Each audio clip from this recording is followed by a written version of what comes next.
Mickey Mantle levels on one for a homer to right field, scoring Maris ahead of him. It's number 12 for Mantle in World Series play, breaking a previous tie with Duke Snider and putting him only 3 behind Babe Ruth, the greatest slugger of them all. The name Mickey Mantle was a household name. The face of baseball. He represented America to me. And I wanted to be a baseball player. I wanted to replace Mickey Mantle when he retired.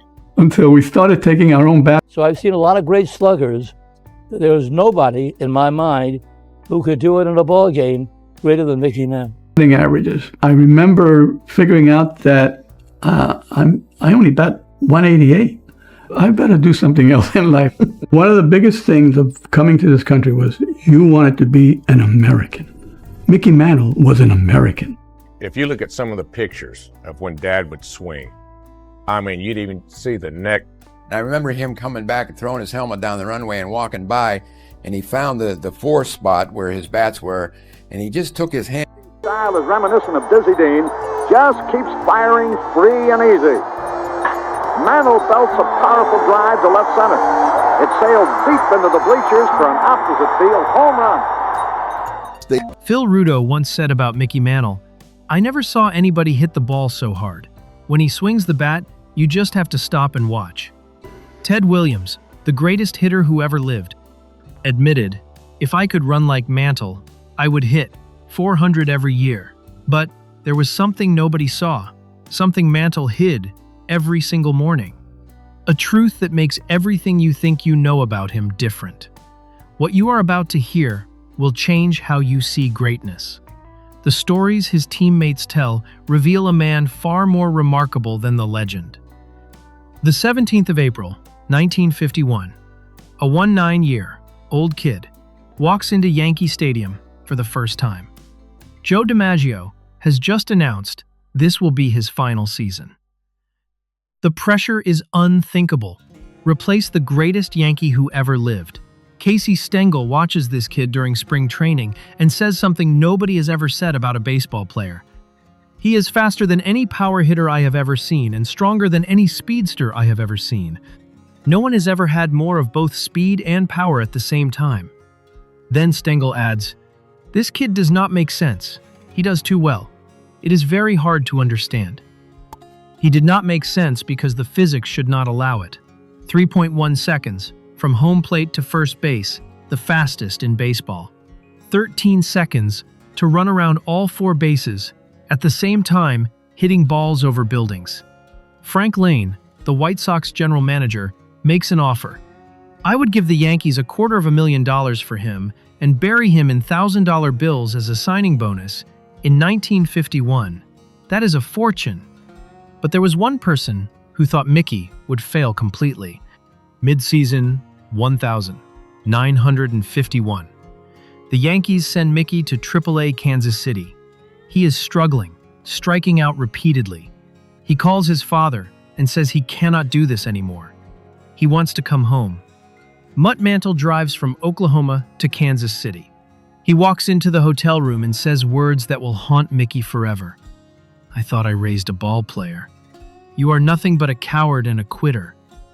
Then he starts packing Mickey's bags.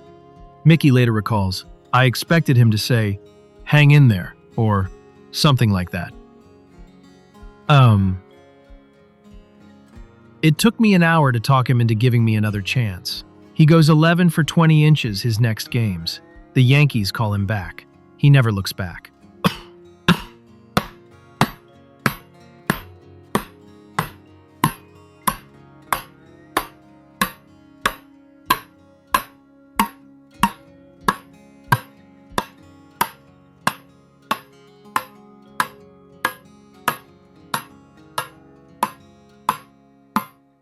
But why did Mutt do this?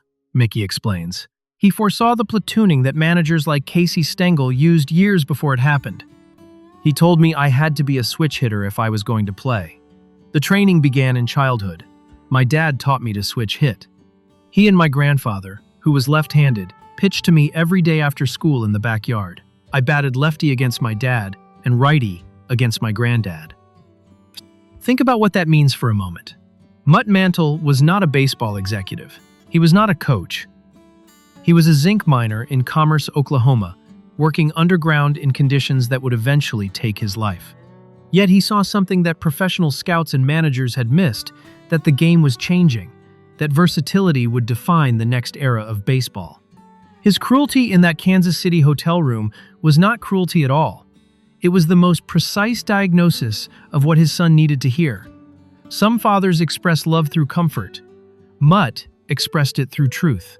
Then, 1952. Mutt Mantle dies of cancer at age 39. Mickey has just finished his first full season. He is 21 years old, now the man of his family. That pain would drive Mickey to do something no one had ever done before. The 17th of April, 1953, exactly 2 years after his first game, Griffith Stadium, Washington, Mickey Mantle, 21 years old, steps up to bat against Chuck Stobbs. Top of the 5th inning, Yogi Berra on first base. Stobbs delivers a chest-high fastball. What happens next? Nobody has ever seen before. The ball clears the left field wall 460 feet from home plate, but it keeps rising. It crosses 5th Street. It lands in the backyard of 434 Oakdale Street, 565 feet total. The first home run to ever leave Griffith Stadium. Joe DiMaggio never did it. Babe Ruth never did it. Yankees publicity man Red Patterson runs out of the stadium. He finds 1-0-year-old Donald Dunaway holding the ball. Patterson pays him $1, later sends 5 more, and 2 autographed baseballs. This moment creates the term tape measure home run. Baseball is changed forever. But here is the detail that makes it impossible to believe. 9th inning. Same game, Mantle bunts. The bunt rolls all the way to center field for a single. The longest home run and the longest bunt in one game. Critics claim the home run was wind-aided. A federal judge who attended the game testifies the flag was motionless. Even a judge has to validate what seems impossible. But every morning, Mickey hid a secret that made this even more remarkable. Every morning, the Yankees take the field for warm-ups. Every morning, Mickey Mantle arrives late. Nobody knows why. Eddie Ford, son of pitcher Whitey Ford, reveals the truth years later. When I was a kid, my dad would bring me to the ballpark. I asked him why Mickey was always late. He shook his head and set me straight. Mickey is not late. He just does not want anyone to see him putting those bandages on his legs. The revelation continues. Everyone knew Mickey had to wrap his knees completely, but he did not want anyone to see him do it. He did not want them to think it was an excuse. He was always hurt, and it really gave inspiration to the rest of the team. They knew how badly he was hurting, so they would not ask out of the lineup if they were hurt. Age 15, playing football, Mickey is kicked in the shin. He develops osteomyelitis, a bone infection. 5 operations. Doctors almost amputate his leg. This is the fastest player in baseball. Ralph Houck, his manager, says, "If Mickey had good legs throughout his career, he would have been an unbelievable ball player."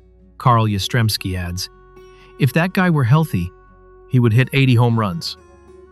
He plays 150 games or more, only 4 times in 18 seasons. Still hits 536 home runs, still bats 298, still the fastest player in baseball. Consider what that number means in full context. 536 home runs through pain that would have ended most careers in their second year. Every season, doctors examined him before opening day and said the same thing, that most players with his knees would not even be in uniform. And every opening day, Mickey walked to home plate anyway. Tom Tresh, his teammate, captures it perfectly. "We never thought we could lose as long as Mickey was playing. The point was, we had Mickey and the other team did not."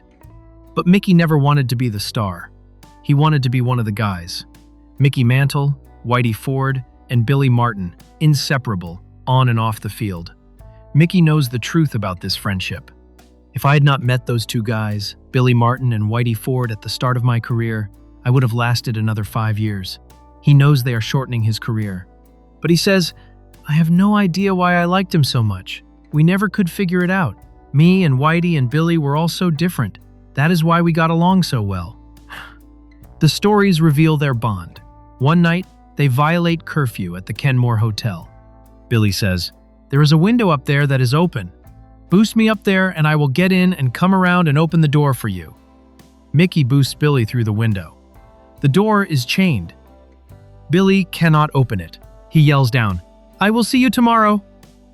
When Mickey receives a death threat in Boston, Billy offers, "Listen, why don't you wear my number and I will wear yours?" What Billy was really saying had nothing to do with jerseys. He was saying, "Whatever comes for you, comes for me first."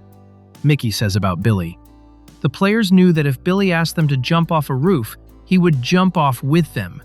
About Whitey Ford, Mickey is clear. "If the World Series was on the line, and I could pick one pitcher to pitch the game, I would choose Whitey Ford every time."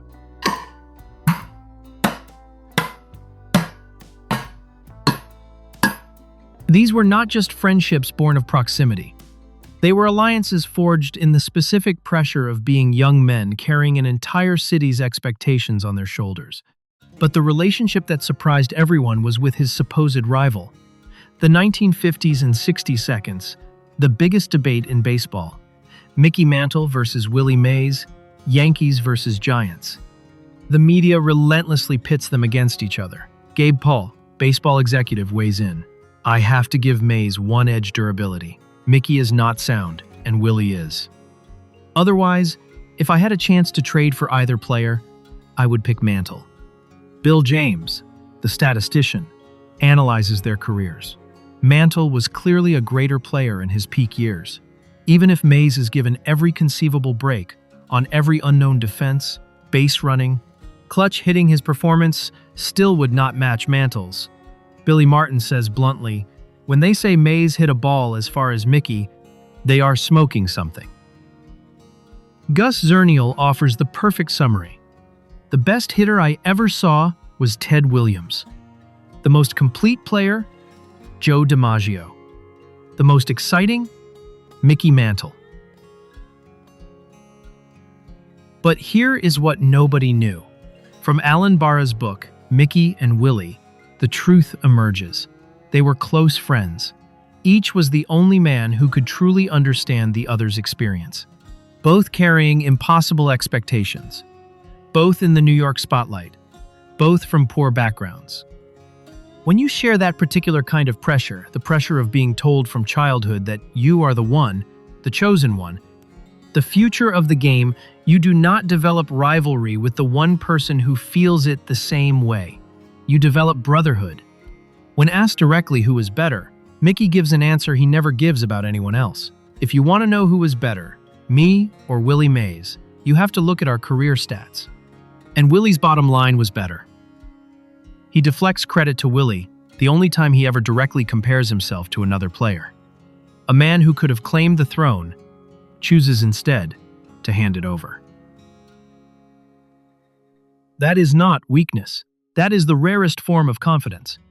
Mantle and Roger Maris both chase Babe Ruth's 60 home runs. The media creates a narrative. They hate each other. Maris is not a true Yankee. Mickey should be the one to break the record. Mickey destroys this lie. A lot of people wrote that Roger and I did not like each other and that we did not get along. Nothing could be further from the truth. They roomed together. They were friends. Mickey watches the pressure destroy Maris. The strain on Roger was unbelievable. After I dropped out, the reporters only had one guy to go to. They surrounded him everywhere he went. He had big clumps of hair falling out. That he went ahead and did it was unbelievable.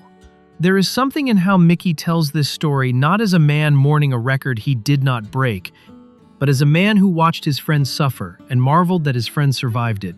When Maris hits his 61st home run on the final day of the season, Mickey says, "The greatest thing I ever saw was Roger Maris breaking Babe Ruth's record. Not jealousy, pure joy for his friend. Remember Phil Rudo? I never saw anybody hit the ball so hard. Remember Casey Stengel? This kid does not make sense. Now you know why he did not make sense.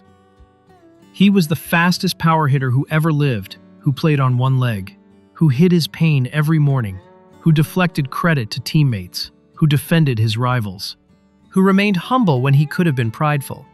After the 1952 World Series, Jackie Robinson told 20-year-old Mantle, "You are going to be a great player, kid." Robinson was right, but not in the way he thought. Mickey Mantle's plaque in Monument Park does not say, "greatest power hitter." It does not say, "fastest player." It says, "a great teammate." That is what he wanted to be remembered for.